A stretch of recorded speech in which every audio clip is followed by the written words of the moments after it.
Hello, my name is Taekyung Hairston, and I am a pediatric resident at the Johns Hopkins Children's Center in Baltimore, Maryland. Thank you for giving me the opportunity to present my research at SAEM. Today, I will be presenting our project titled A Traumatic Pandemic, High Acuity Pediatric Trauma in the COVID-19 Era. I have no disclosures.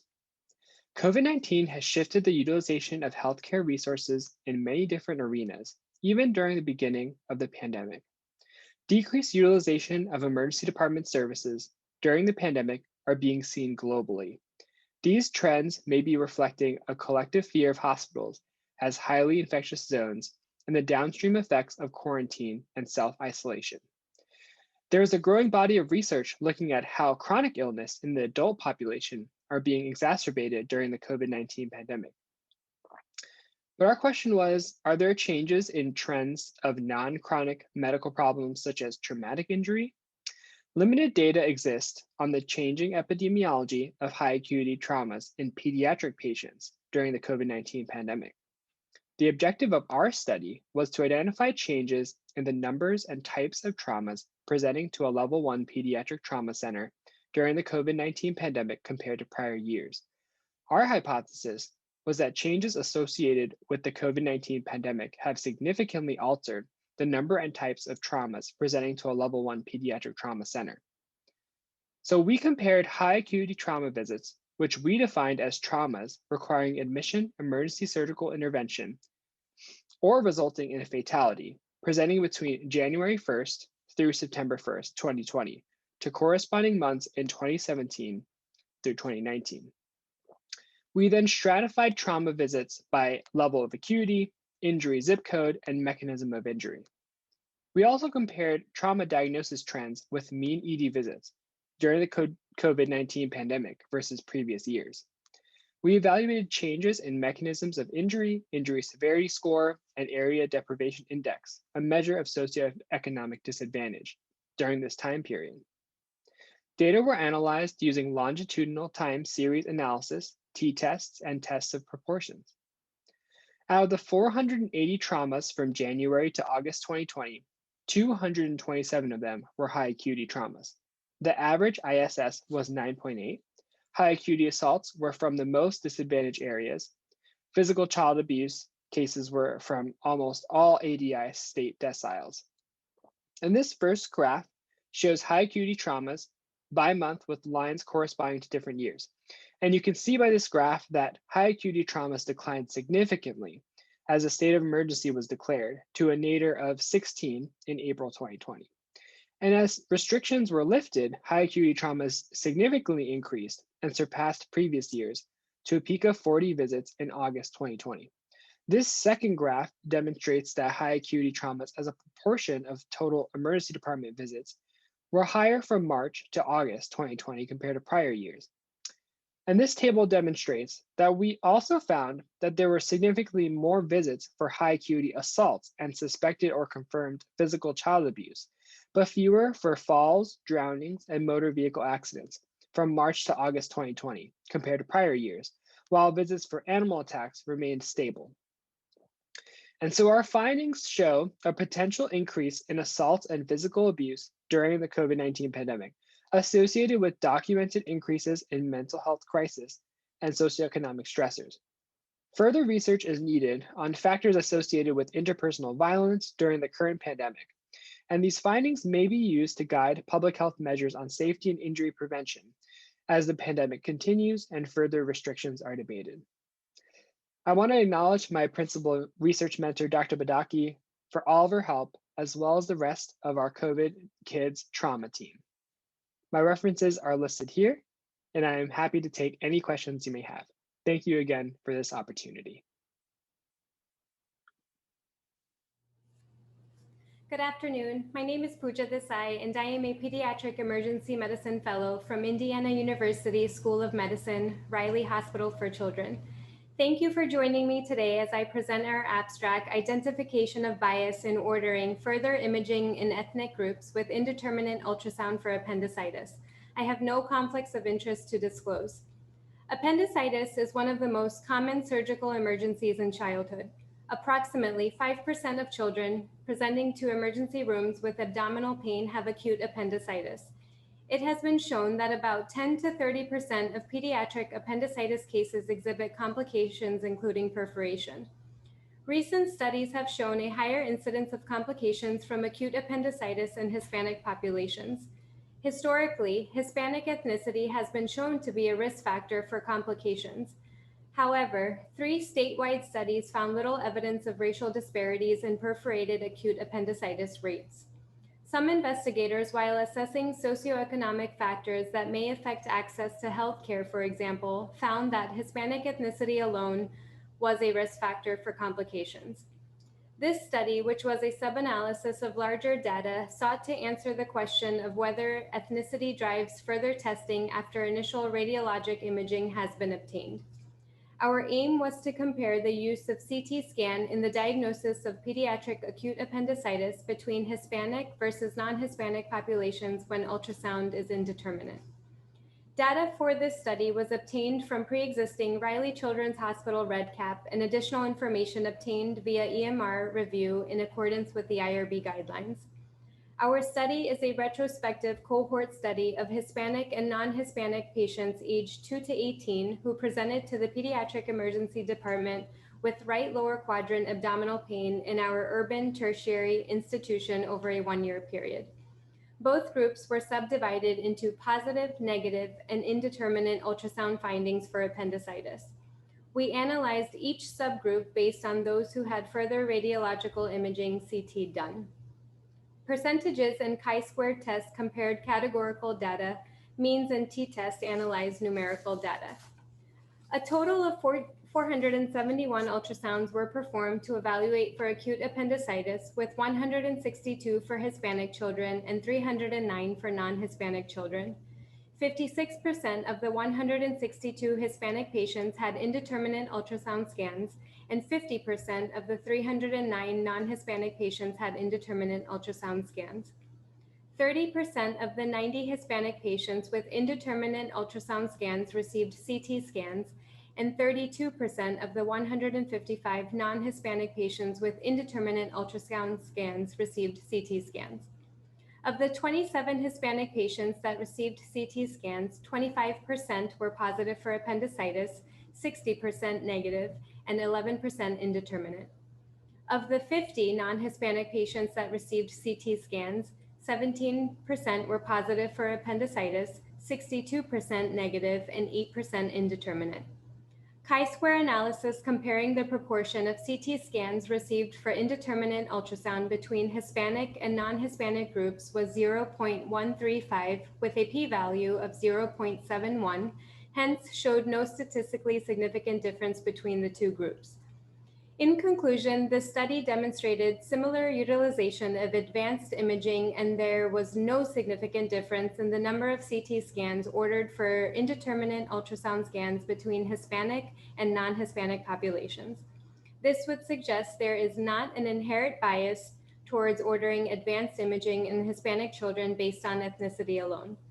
Some limitations include that our study was a retrospective chart review of an administrative database, and our analysis depends on the integrity of the clerical data entry. In addition, our study analyzed data from a single pediatric institution and may not be generalizable to other settings. Other confounding factors may have played a role in the decision to order advanced imaging in this cohort, such as pediatric appendicitis score, parental wishes, or based on surgical specialty recommendations. Thank you for joining me today. My name is Mohammed Wasim.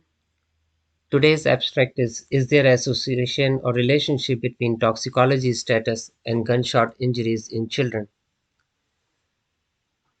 Background of this study: the youth violence is a public health issue, and this has caused substantial deaths and disabilities in children. And children with alcoholism and substance abuse are at high risk for firearm injury. In United States, gun violence is rising and is higher than other developed nations. Identifying factors associated with gun-related injuries may result in intervention of modifiable factor that could potentially help in reducing the gun violence in children. So the purpose of this study is to determine the association between substance use and the risk of experiencing gunshot injuries. Method. So this is a retrospective study conducted at a level 1 trauma center in New York City. We collected data from children between 1 to 21 years of age who presented to the emergency department due to gunshot injuries between January 2001 and December 2016. The results of urine toxicology and serum alcohol level were retrieved from the medical record. An analysis of survival was performed. We analyzed the data to determine the association between drug toxicology status and alcohol screen with gunshot injuries. So result, over the study period, we identified 411 children with gunshot injuries. The mean age was 18.2 years. 96% children survived, which is 395. 16 died, which is 3.9%. Urine toxicology was obtained in 128 children, which is 31.2%. Of those tested, 55%, which is 70, were positive. The urine toxicology shows marijuana in 81%, opiate in 6%, and cocaine in 9%.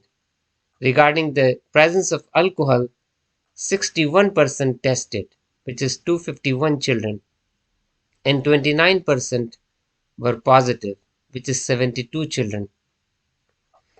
In terms of age cutoff of 18, drug positivity was positive in 59% children over age of 18 years, while in under age 18 it was 46%.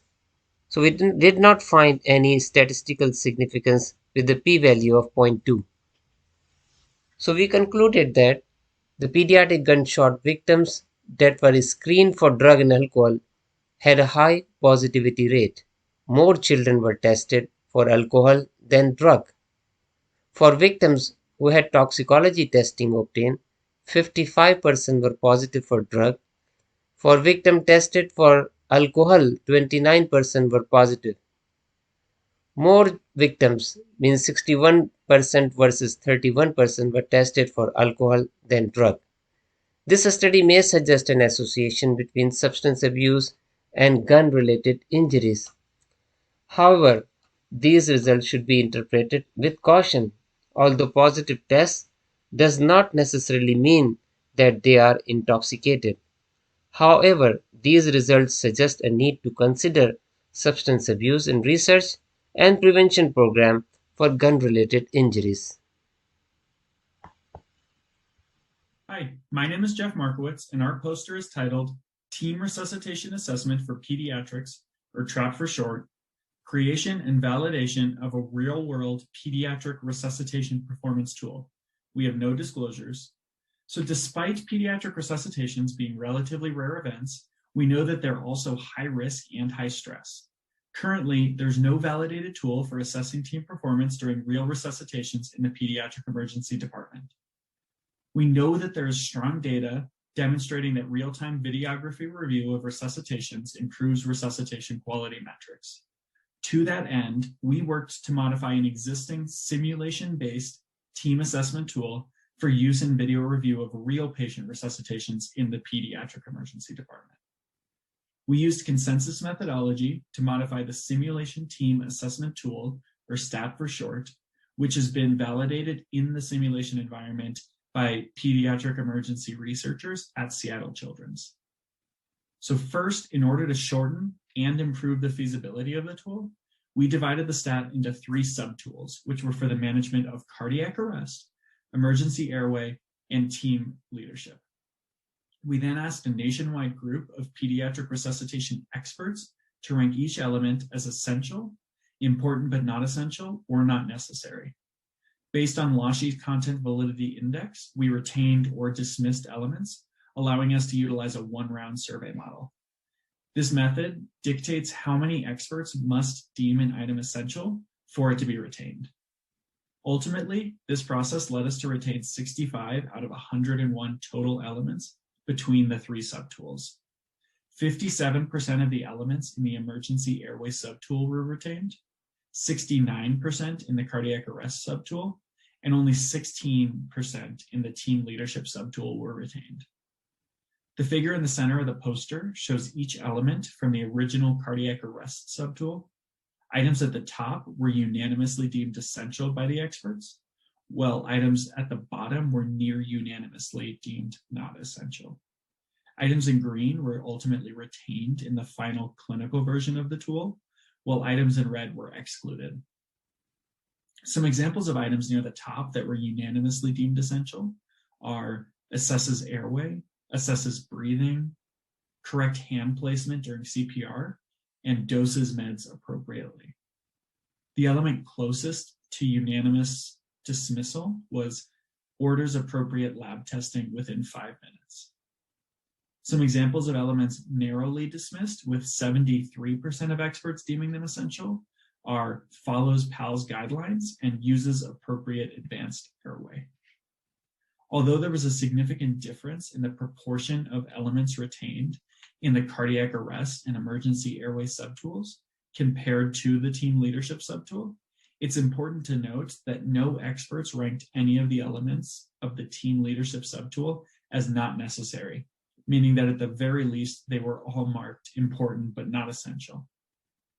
It is interesting to note, too, that there was substantial variation in responses among the content experts. For example, one expert ranked 93% of elements as essential, while another marked only 53% of elements as essential.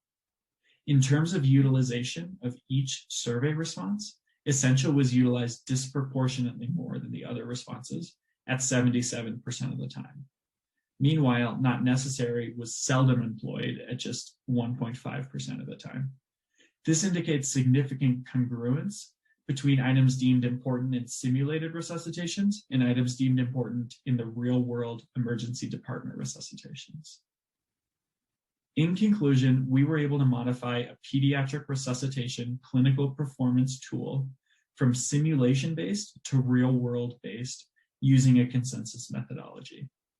Further studies will aim to validate the TRAP tool in the evaluation of team performance through video review of actual resuscitations in the pediatric emergency department. Thank you, and I look forward to answering any questions you have. Hi, my name is Julie Leviter.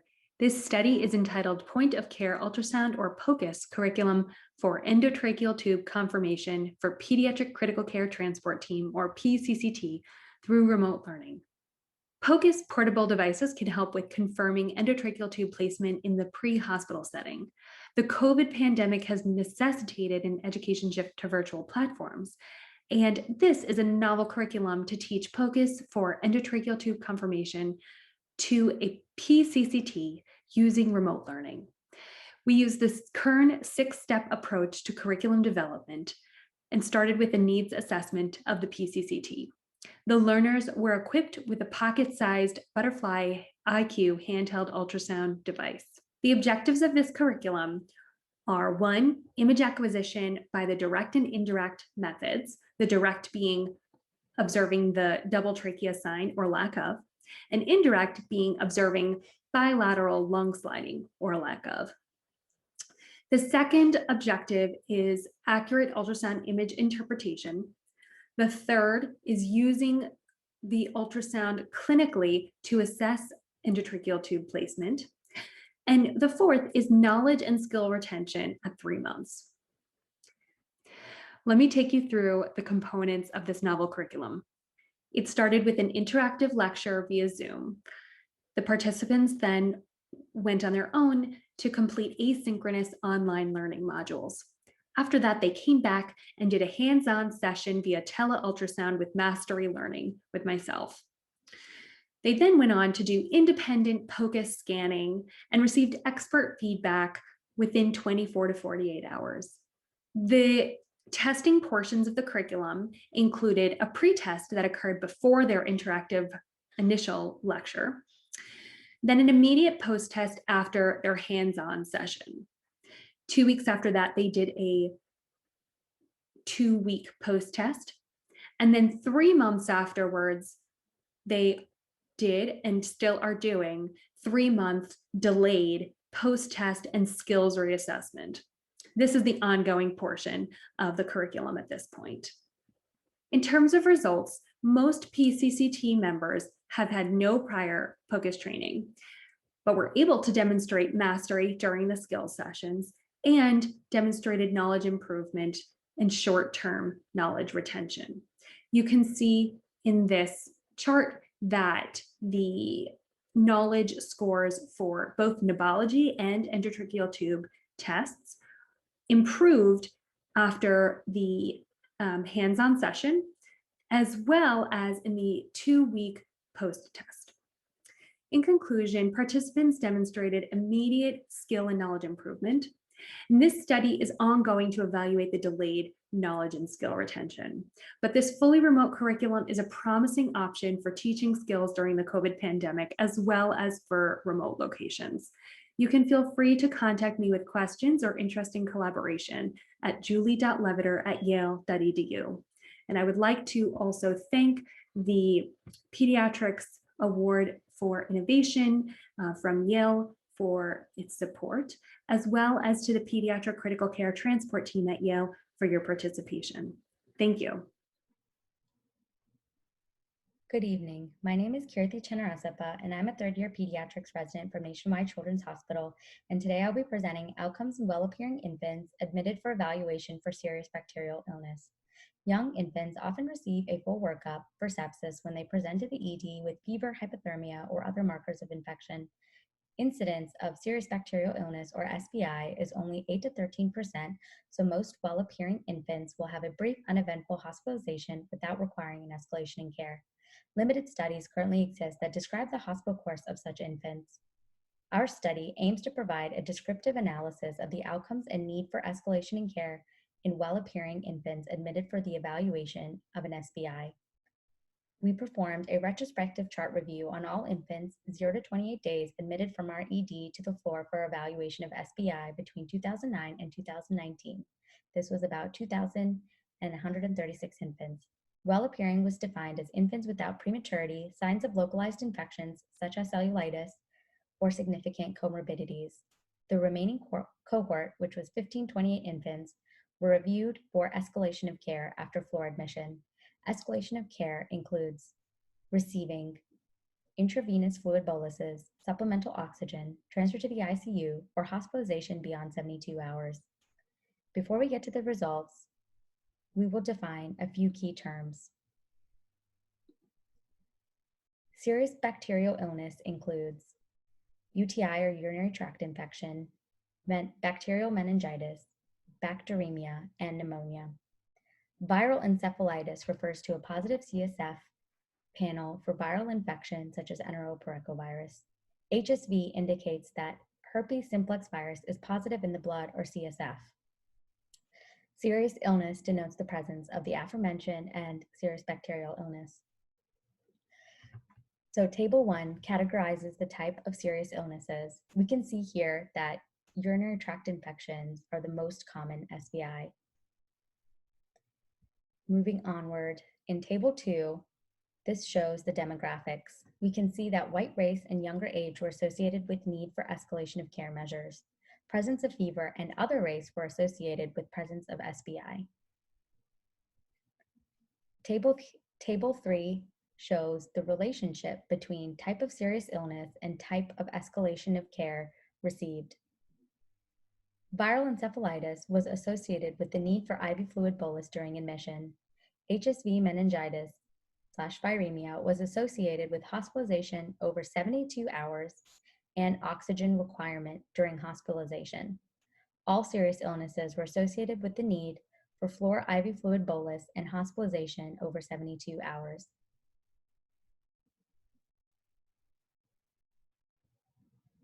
Table 4 examines the association of escalation of care with SBI. Infants with SBI had a significant increased odds ratio of 7.15, as 25% of infants with SBI required escalation of care, while 96% of infants without SBI did not require escalation of care. Table 5 explores the discriminatory ability of SBI in predicting escalation of care. The area under the curve, 61.2%, is related to the high specificity of 96% below sensitivity of 25%, indicating the high likelihood of requiring escalation of care if SBI is present, but low ability to predict if an SBI is present based on needing escalation of care. In summary, of the 1528 infants included, about 10% or 158 infants had an SBI. Of those 158, about 111 or 70% required escalation of care. In conclusion, the descriptive analysis demonstrates that a significant proportion of well-appearing infants admitted to the floor for potential SBI required escalation of care during their hospital stay. This ultimately supports a minimum period of observation for these infants. Further research will be useful in elucidating risk factors for escalation of care and defining the period of observation. Thank you.